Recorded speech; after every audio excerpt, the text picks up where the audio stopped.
Hello students, welcome all of you in the maths class once again.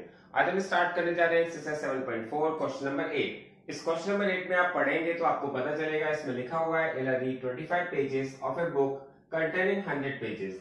Lalita read 2.5 of the same book. Who read less. इसमें बताया गया है कि इला के पास एक बुक है जो जिसमें 100 पेजेस हैं, उसके वो 25 पेजेस को कंप्लीट पढ़ लेती है, जबकि ललिता उसका 2.5 ऑफ द सेम बुक पढ़ती है। तो इसमें से कौन कम पढ़ता है? Who read less आपसे कहा गया है। तो हम देखते हैं सबसे पहले total number of pages book के कितने हैं? 100। तो यहां पर इला जो रीड करती है, इला रीड द पेजेस, ये कितना रीड करती है? ये करती है 25। तो यहां पर इसका फ्रैक्शन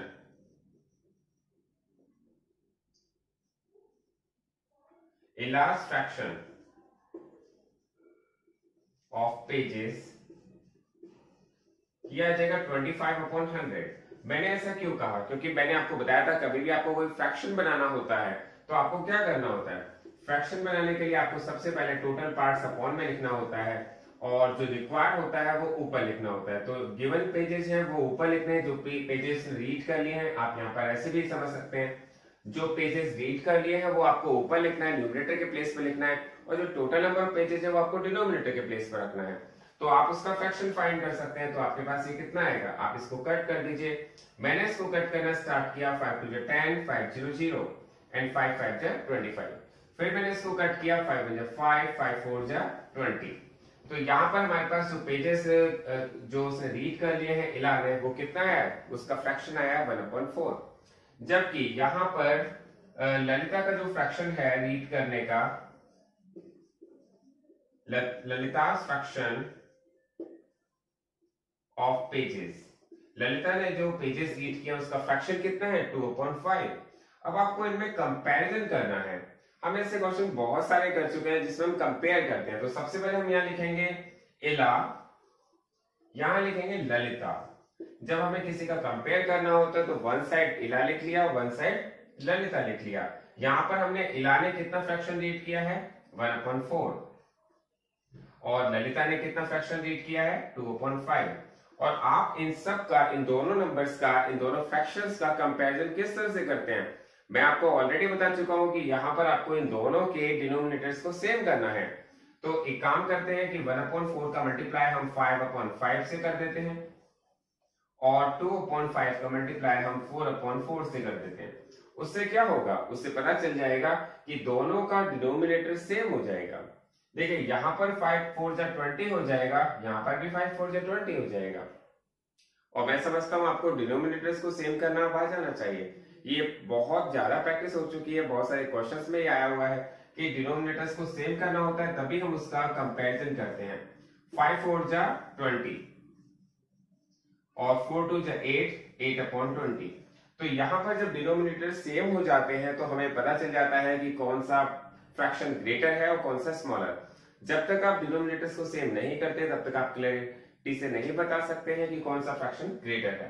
तो यहाँ पर जो फ्रैक्शन ग्रेटर आया है वो है ललिता का। तो यहाँ पे हम लिखेंगे ललिता का ग्रेटर फ्रैक्शन है, तो इट मींस इला रीड लेस पेजेस। तो हमारा आंसर क्या होगा?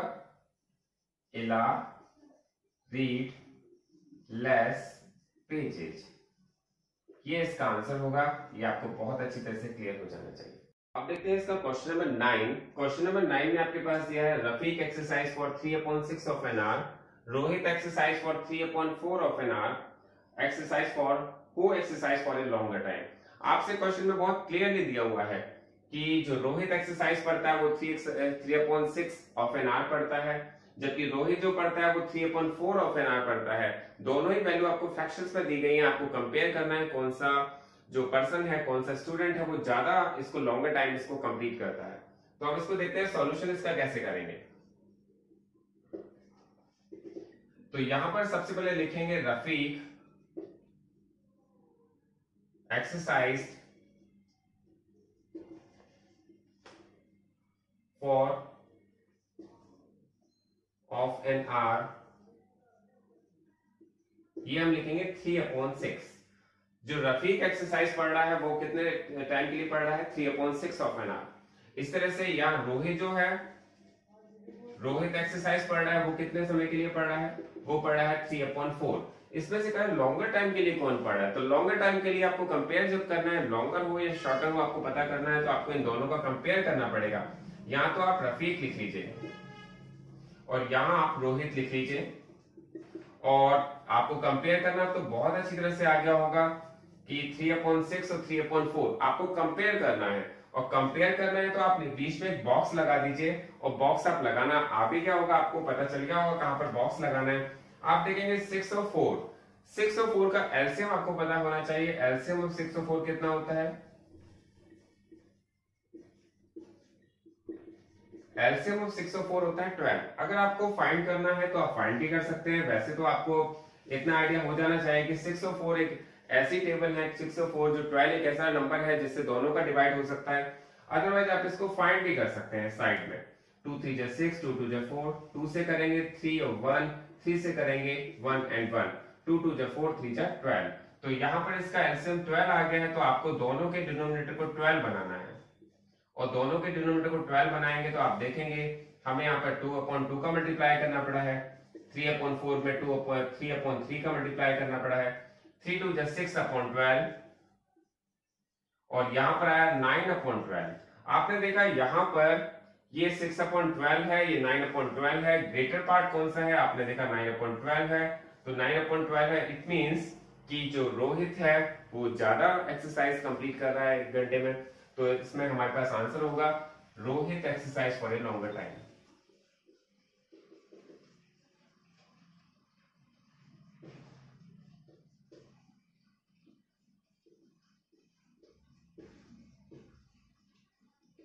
तो ये पूरी की पूरी जो एक्सरसाइज है यहाँ पर कंपेयर। अब देखते हैं इसका क्वेश्चन नंबर 10 जो इससे एक्सरसाइज का लास्ट क्वेश्चन है। आपसे कहा गया in class A of 25 students 20 pass with 60% और मोर मार्क्स।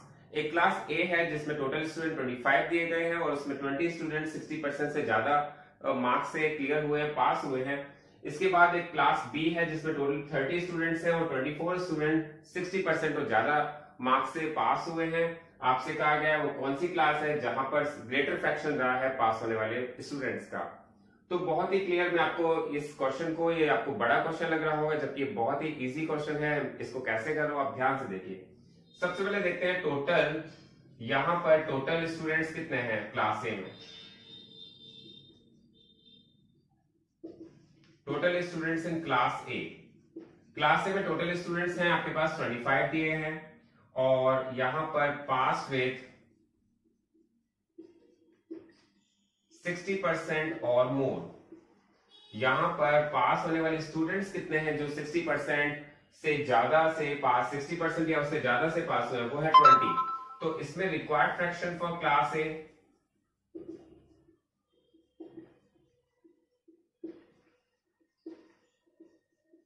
क्लास ए का रिक्वायर्ड फ्रैक्शन क्या आना चाहिए, ये आप सबको क्लियर हो गया होगा क्योंकि पूरी एक्सरसाइज कंप्लीट हो गई है। हम 4 एक्सरसाइज तक आ गए हैं। टोटल पार्ट्स अपॉन में लिया जाता है और रिक्वायर्ड पार्ट ऊपर लिया जाता है कि पास जो स्टूडेंट्स है वो 20 है, तो 20 ऊपर रहेगा, 25 नीचे रहेगा। तो आप इसको कट करेंगे तो आपके पास आ जाएगा 5 4 जा 20 एंड 5 5 जा 25, तो 4/5 आपका इसका फ्रैक्शन आ जाएगा। सिमिलरली हम देखेंगे टोटल स्टूडेंट्स बी क्लास में कितने हैं। इन क्लास बी में टोटल स्टूडेंट्स हैं 30, और यहां पर पास विद 60% और मोर, 60% और उससे ज्यादा पास होने वाले स्टूडेंट्स कितने हैं, वो दिए गए हैं 24।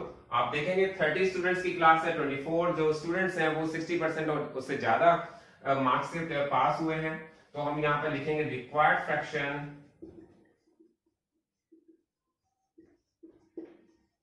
For class B.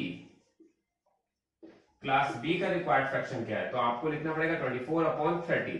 आप 24/30 को भी आप सिंपलेस्ट फॉर्म में चेंज करेंगे, और हमने इसको चेंज किया तो ये हो जाएगा 2 से कट करेंगे, 2 1 जा 2, 2 2 जा 4 एंड 2 1 जा 2, 2 5 जा 15, और फिर हम इसे 3 से कट करेंगे, ये हो जाएगा 3 4 जा 12 एंड 3 5 जा 15। ये भी 4/5 है और वो भी 4/5 है। जब आप दोनों को कंपेयर करेंगे class A and class B, और क्लास ए के नीचे क्लास ए का फ्रैक्शन रखा जाएगा और क्लास बी के नीचे क्लास बी का फ्रैक्शन रखा जाएगा। जब आपने देखा दोनों इक्वल है, क्योंकि यहां पर आपको इक्विवेलेंट करने की रिक्वायरमेंट बिल्कुल नहीं है, क्योंकि दोनों का डिनोमिनेटर सेम आ रहा है, और जहां पर डिनोमिनेटर सेम होता है वहां पर हम कंपेयर बहुत ही फास्ट कर लेते हैं।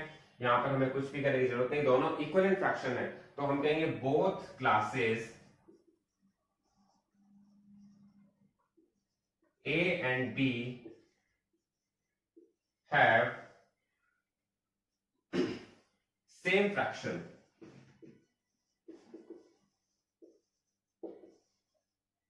4/5। दोनों क्लासेस A एंड B दोनों का फ्रैक्शन सेम है,